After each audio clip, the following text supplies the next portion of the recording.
Fil-Am Civic Action, Hidden in Plain Sight, podcast where we uncover the realities of human trafficking and explore ways to support survivors and prevent exploitation. I'm Ernie Buo. And I'm Bing Longaki. Today, we're diving into a pressing issue, sex trafficking in the Philippines, and how it connects to international trafficking, including right here in Las Vegas. Joining us today is Dr. Catherine, or Dr. K, a licensed clinical social worker and international psychologist specializing in trauma, who has conducted in-depth research on sex trafficking in the Philippines, when she took her Doctor of Philosophy or PhD at the Chicago School of Professional Psychology in 2022. She was inspired to complete her dissertation in the Philippines after seeing how many young girls and women have been trafficked from the Philippines to Las Vegas. Presently, Dr. K is the president of HOPE, or Hope Counseling Services, an organization that works with people of all ages who are struggling with their mental well-being. Thank you for being here, Dr. K. Well, thank you so much for having me. I'm really happy to be here, even though this is a really difficult conversation to talk about. I have so much gratitude to be able to just impart my knowledge with you guys and with our community. So let's start. Dr. K, what motivated you to complete your study in sex trafficking in the Philippines? Well, once upon a long time ago, back in 2014, I actually attended a local event for professionals here in Las Vegas. And there was some dialogue amongst the different professionals, law enforcement, mental health professionals, educational folks, regarding the staggering numbers of women and children from the Philippines who have been trafficked into our community. And I thought, well, what can I do? Well, one of the things that I could do was research to have greater understanding. In all reality, I wanted to be able to make sure that our organization at Hope Counseling Services, and Hope is healing, overcoming, preventing, and empowering. How are we going to help to prevent trafficking in a culture that I wasn't familiar with?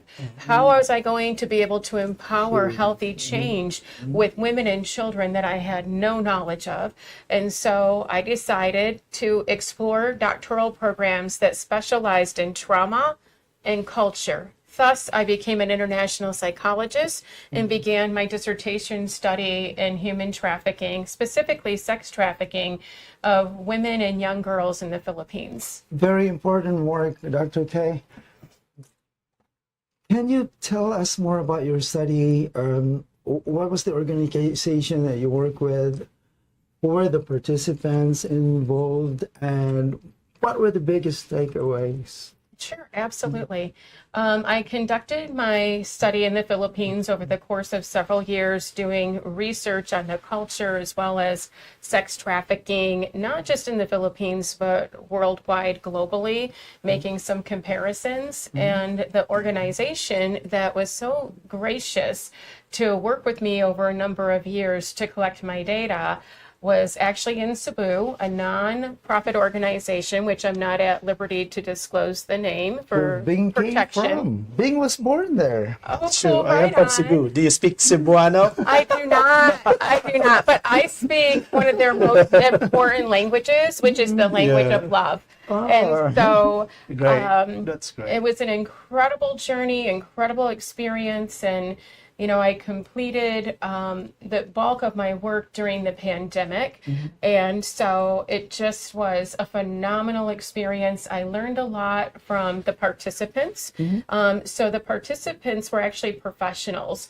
My first target population were the survivors or the rescued victims.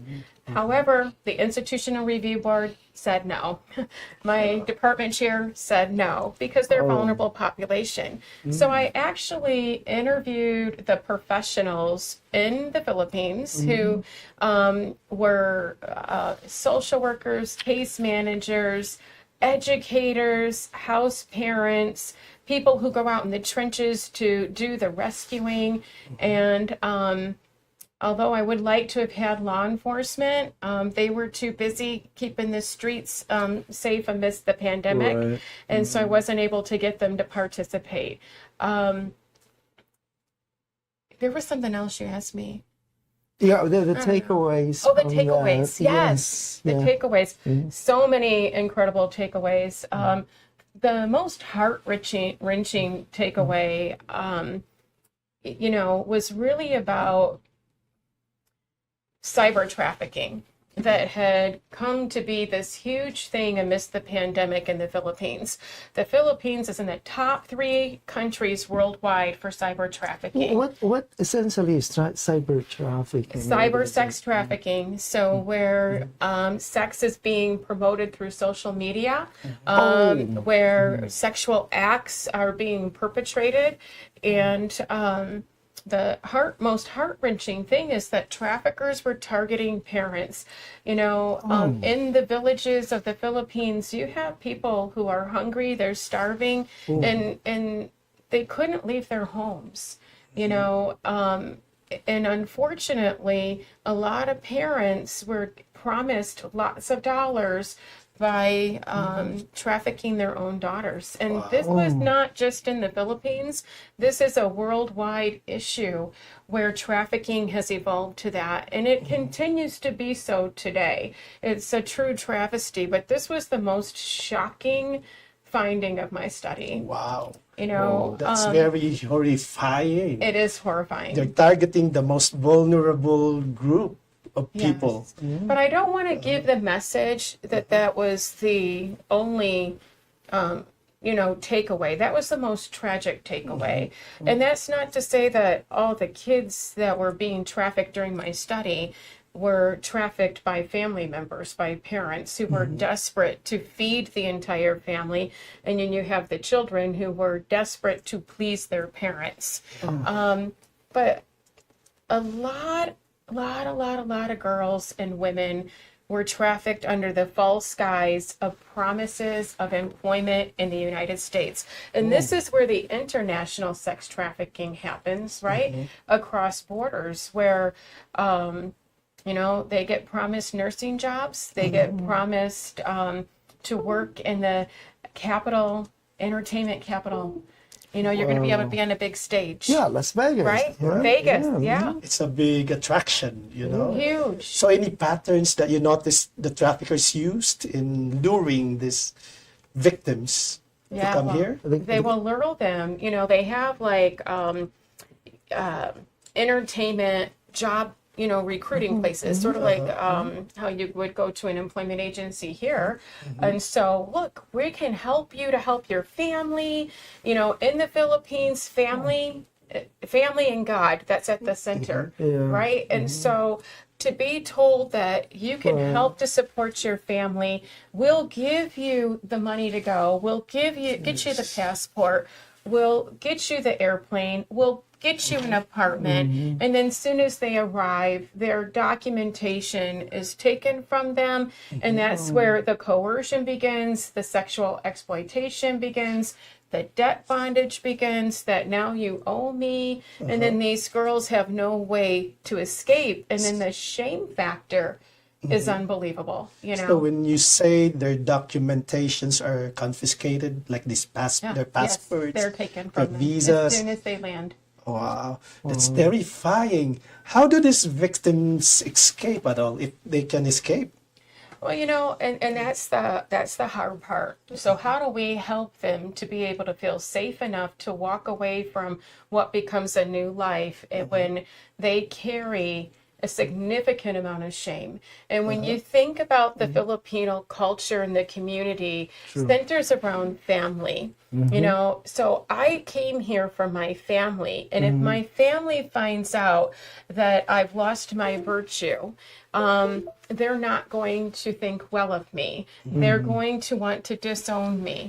And then all of that shame and negative self-talk continues to fester, and then the traffickers give them drugs, they get them high, and so then that shame factor comes into play, and so it's difficult for them to even think about escaping, because where else am I going to go?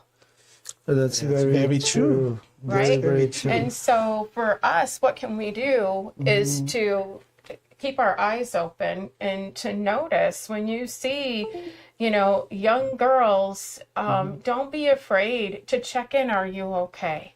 One of the ways that Las Vegas is helping when girls are being trafficked internationally is in our, well, just check your bathroom stall, ladies.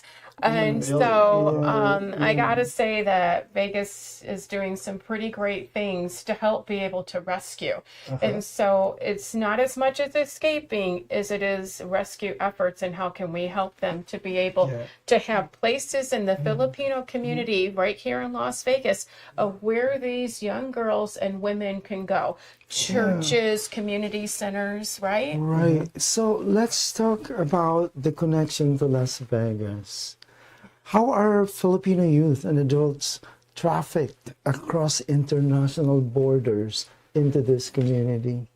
Well, the traffickers have lots of money, and so they're spending lots of money to get them here, and they're creating that debt bondage so that they're making all these false promises to the girls that if you come here, you're going to have a better life. That's You're horrible. gonna have the American dream, right? And they don't know any better. Yeah. True. So It's devastating. that's really, really bad for the girls. So for our listeners who want to help, how can we support Filipino trafficking survivors here in Las Vegas? Well, I think that we have to make sure that we don't shame. That's first and foremost, that we listen, we validate their experience, we create safe space, and that we really get in touch. I mean, I'm not Filipino, but I studied the culture for several years. So I'm speaking to the Filipino community. You get in touch with your roots, because your roots are so important in that rescue process, that they know that they're loved, and that they're valued, that they're going to be respected. You're going to not push them away, but you want to embrace them and give them safe space to be heard. That's Right? And I think that is so incredibly important. Thank you for telling us that. You are in the right platform. That's exactly the reason why we're here. To disseminate information Absolutely. like that. So, Dr. K, those are great action steps. Now, what about for people in the Filipino community? How can they specifically help? Well, I think that, the people in the Filipino community, one of the things that they can do is making sure that they've got, signs within your bathroom stalls. And I think, having information that you can put out, like in your churches, so that they know where to go to get help. I think that's really incredibly important, and not being afraid to talk about it. In the Filipino culture, there's so much stigma, there's so much shame, and being able to say, you know what? We're going to remove that. We're going to be part of this change of thinking, so that we can make sure that our girls who have been trafficked, who have been misled, know that, we're not condemning them. We're not putting them down. We want you girls to be able to come in and say, you know what, this awful thing happened to me, and that the people of the Filipino community, they love you, they're going to embrace you, they're going to help you, get you the legal assistance, helping them connect to the legal assistance. That's important. Helping them to reconnect to a church, get to a shelter. Lots of different shelters here in town that these girls don't even know about. True. Perfectly said, Dr. K. That's such a great point. Many victims fear speaking up because of cultural stigma, just like what you have mentioned. So having community-led support is very crucial. And the Fil-Am Civic Action International, or FASI, is here exactly to do such that. Yes. Wow, this talk really went so fast. I know. Before we wrap up, what's one thing you wish more people understood about human trafficking?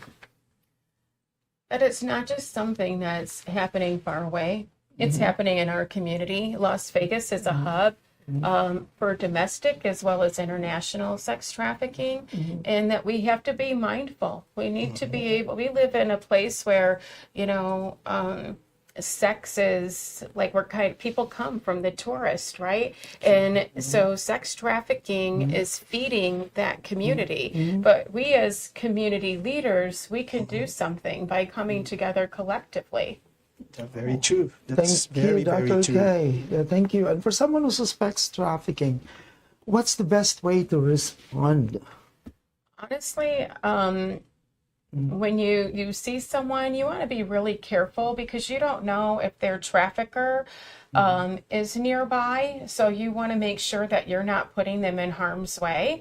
You want to be really subtle in the way that you're communicating, more like, hey, we're going to be getting together and having coffee over at Starbucks if you want to come. You want to give an invitation to a safe environment where maybe even go to church, oh my God, I would love to bring you. We're having open invitation at church. That's a great way to be able to kind of bring them out from a possible space where their life could be at risk if you just go up to them. Does that make sense? And there's the National Human Trafficking Hotline too, right? Yes, That they can absolutely. contact. Yeah. Absolutely. The National Human Trafficking Hotline is 1-888-373-7888. I would say put that in your phone, especially if you're, someone who's going to be working with them. And if that number is really big and you can't remember that, you can always call our local Child Protective Services as well, the CPS hotline, which is 702, I believe it's 3990081. I'll have to get back to make sure that number for you, but For definitely. those who are watching, we'll put CPS. that number in our website. Yeah. So that's so important, Dr. K. Thank you for sharing your expertise today. This has been eye-opening and crucial information. Yeah. Thank you for having me. I Oh, really thank you very appreciate you much. guys. Thank you. Again, we will also be adding that 1-888 number to our Pasay website. It's www.filamcivicaction.org. Yes. And also thank you to our listeners for tuning in to Hidden in Plain Sight.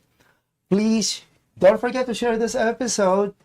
Talk about what you've learned and help be part of the solution. Until next time, stay informed and stay engaged. Thank you, Dr. Thank you, Dr. K. We really appreciate Magandang gabi, it. bayan, Pasay Civic Action. Bye Magandang now. gabi po sa inyong Magandang lahat. gabi sa inyong lahat.